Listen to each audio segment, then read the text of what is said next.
Bengal safe Murshidabad জেলায় ফার্নিচারের জগতে এক পরিচিত ও প্রতিষ্ঠিত নাম। 57 বিবিসেন রোড, বহরমপুর, মুর্শিদাবাদ। অস্থায়ী তৃণমূল কার্যালয়ের জায়গায় স্কুল কর্তৃপক্ষের হাতে তুলে দিলেন বিদ্যুৎ দপ্তরের প্রতিমন্ত্রী মোহাম্মদ আখরুজ্জামান। খুশি প্রকাশ করেছেন স্কুল কর্তৃপক্ষ সহ এলাকার আমজনতা। উল্লেখ্য, প্রায় 14 বছর ধরে তৃণমূলের দখলে ছিল একটি অস্থায়ী কার্যালয়। শনিবার মন্ত্রী আখরুজ্জামান স্কুল পূর্বচক্রের বিদ্যালয় পরিদর্শক স্বপনেন্দু বিশ্বাসকে সঙ্গে নিয়ে স্কুল চত্বরে আসেন। সরজমিনে এসে 67 নম্বর পটিয়া প্রাথমিক বিদ্যালয়কে তৃণমূলের কার্যালয়ের জায়গা তুলে দেন বিদ্যুৎ দপ্তরের প্রতিমন্ত্রী মোহাম্মদ আখরুজ্জামান।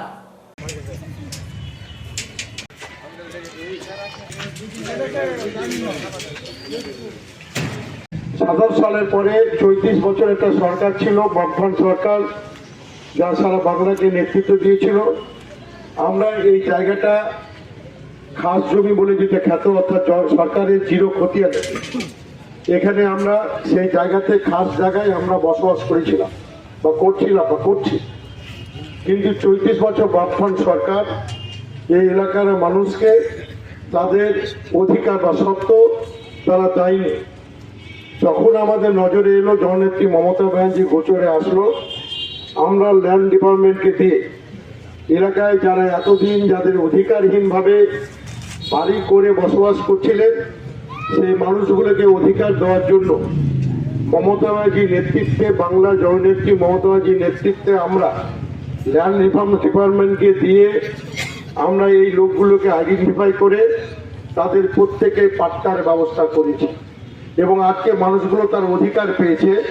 আব্দুল সত্তার এবং আমার স্বর্গীয় পিতা হিবুর রহমান সাহেবের হাত ধরে এই কলোনিটি গড়ে উঠলেও এই কলোনি যখন ৭৭ সালে সেই তৎকালীন সরকার চলে যায়, ৩৪ বছর বামফ্রন্ট সরকার এই মানুষদের অধিকার, বসবাসের যে অধিকার সত্ত্ব, তারা কিন্তু দিতে ব্যর্থ হয়েছিল, তারা দেয়নি।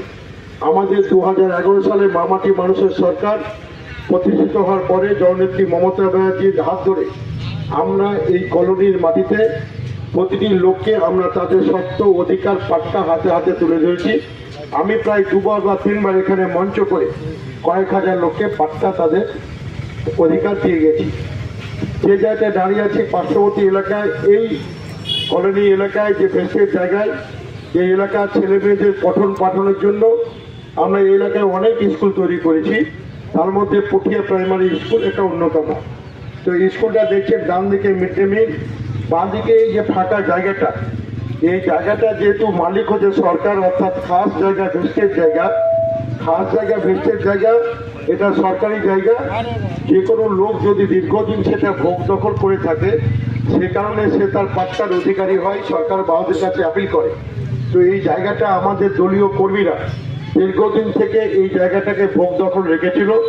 রাখার পরে তারা পাট্টা নেওয়ার জন্য সরকারের কাছে, বিআরওর কাছে তারা কিন্তু আপিল করে যে এই জায়গাটা আমরা তৃণমূল কংগ্রেস পার্টির আমাদের দখলে আছে, আমরা দীর্ঘদিন থেকে ভোগ দখলে আমরা অবস্থান করছি, এই জায়গাটা আমাদের পাট্টা দেওয়া হোক।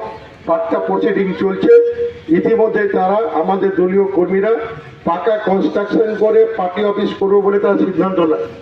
কিন্তু যখন আমার গোচরে আসলো যে পার্শ্ববর্তী এলাকায় একটা কচি কাঁচা বাচ্চাদের পঠন পাঠনের যেখানে বিদ্যালয়, তার গা ঘেঁষে একটা পার্টি অফিস তৈরি হবে, এটা আমাদের কাছে কাম্য নয়, আমার নেত্রীর কাছে কাম্য নয়। যে আমাদের নেত্রী যেখানে বলে যে কচি কাঁচা বাচ্চারা যেখানে পড়াশোনা করবে, তাদের উজ্জ্বল ভবিষ্যৎগুলো যারা গঠন করবে, সেখানে পঠন পাঠনের পরিবেশ রাখতে হবে। সেহেতু যখনই আমার গোচরে আসলো, এখানে আমাদের দলীয় কর্মীরা এই জায়গাটা দীর্ঘদিন থেকে তাদের দখলে আছে, তারা সরকার বাহাদুরের কাছে পার্টি অফিসের পাট্টা নেওয়ার জন্য প্রসিডিং করছে। আমি সঙ্গে সঙ্গে বিডিও সাহেবকে হস্তক্ষেপ করতে বলি এবং আমি আমার দলীয় কর্মীদের ডেকে বলি, যেখানে কচি কাঁচা ছেলেদের স্কুল আছে, পঠন পাঠনের ব্যবস্থা আছে, সেই জায়গায় কোনো দলীয় কার্যালয় করা যাবে না। আমাকে কর্মীরা বলে কয়েক হাজার টাকা খরচ করে তলের ভিত তৈরি হয়ে গেছে, উপরটা কাঠামো করতে বাকি আছে। আমরা বলেছি নিঃশর্তভাবে সেটা স্কুলকে ছেড়ে দিতে হবে, স্কুলের কচি কাঁচা বাচ্চাদের স্বার্থে এটাকে ব্যবহার করতে হবে। এই অঞ্চল যা তৃণমূল কংগ্রেসের নেতৃত্ব ছিল, তাদেরকে আমি ধন্যবাদ জানাবো, অভিনন্দন জানাবো। আমি যখনই তাদের বলেছি ছেড়ে দিতে হবে, তারা কোনো রকম আর্গুমেন্ট বা প্রতিবাদ না করে তারা বলেছে আমাকে যে আপনি যখন সিদ্ধান্ত নিয়েছেন মমতা ব্যানার্জির যে স্বপ্নের প্রকল্প প্রাইমারি স্কুলগুলো পঠন পাঠনে যদি অসুবিধা হয় আমরা যা খরচ হয়েছে আমরা মেনে নিলাম। আমরা এই বাউন্ডারিটি বা এই জায়গাটা বা এই বিল্ডিংটা আমরা স্কুলকে আমরা স্বেচ্ছায় আমরা দিয়ে দেবো। স্কুল সরকারের বাহদের কাছ থেকে পাট্টা বা যেভাবে তারা ভোগ দখলে পাবে দেবে। আমি অলরেডি আমাদের এই পার্টির নেতৃত্বকে বলেছি, পিএলআরও এবং বিডিওকে লিখিতভাবে জানিয়ে দিয়েছে যে তারা পাট্টার জন্য যে অ্যাপ্লিকেশন করেছিল সেই অ্যাপ্লিকেশনটা আমরা পার্টি হিসাবে উদ্যোগ করে নিয়েছি। অর্থাৎ আমরা এই ভোগ দখল অধিকারটা পার্টি যেটা চাইছিল যে তাদের সত্য অধিকার পিএলআরওর মাধ্যমে গভর্নমেন্টের মাধ্যমে আসুক, সেই অ্যাপ্লিকেশনটা আমরা উদ্যোগ করে নিয়ে এসেছি।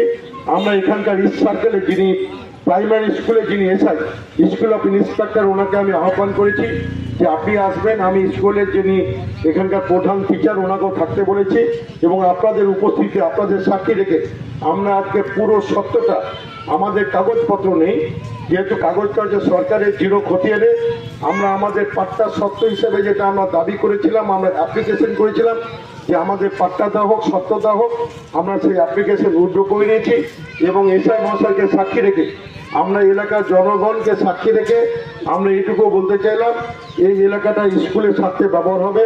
স্কুলের এসআই সহ প্রধান শিক্ষক মহাশয় যেভাবে এটাকে ইউটিলাইজ করবেন ওনাদের হাতে আমরা আজকে তুলে দেওয়ার অধিকার নাই, কিন্তু ভোগ দখলের অধিকার থেকে আমরা কিন্তু সরে দাঁড়ালাম।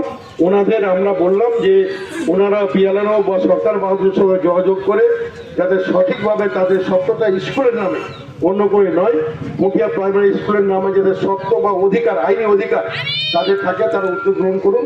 এবং আমাদের তৃণমূল পার্টির পক্ষ থেকে এই জায়গাতে কেউ কোনো রকম হস্তক্ষেপ করবে না। আমরা স্কুলের ছেলেদের উজ্জ্বল ভবিষ্যতে তাকিয়ে পঠন পাঠনের দিকে লক্ষ্য রেখে আমরা পার্টি অফিস থেকে আমরা সরে দাঁড়ালাম। এইটুকু আপনাদের মাধ্যমে আমি এলাকার মানুষকে জানানোর জন্যই আমি এসআই মহাশয়কে ইনভাইট করেছিলাম যে আপনি থাকবেন, স্কুলের প্রধান শিক্ষক থাকবেন। আমাদের পার্টির সত্য অধিকার থেকে আমরা নিত্য উদ্যোগ করলাম। আজ থেকে আপনার স্কুল হিসাবে এটাকে ইউটিলাইজ করবেন এবং কেউ যদি এখানে এসে কোনো রকম কিছু বলে আপনার প্রশাসনকে বলবো কঠোর থেকে কঠোরতম ব্যবস্থা গ্রহণ করবেন। এই গুটি কয়েক কথা, আপনারা সকলে এসেছেন। এই যে আমাদের বড়দিন চলছে, বড়দিনের শুভেচ্ছা। আগামী ইংরেজি নববর্ষ আছে, আগামী বছরটা সকলেই মঙ্গলময় হোক। বেঙ্গল সেফ মুর্শিদাবাদ জেলায় ফার্নিচারের জগতে এক পরিচিত ও প্রতিষ্ঠিত নাম। 57 বিবিসেন রোড, বহরমপুর, মুর্শিদাবাদ।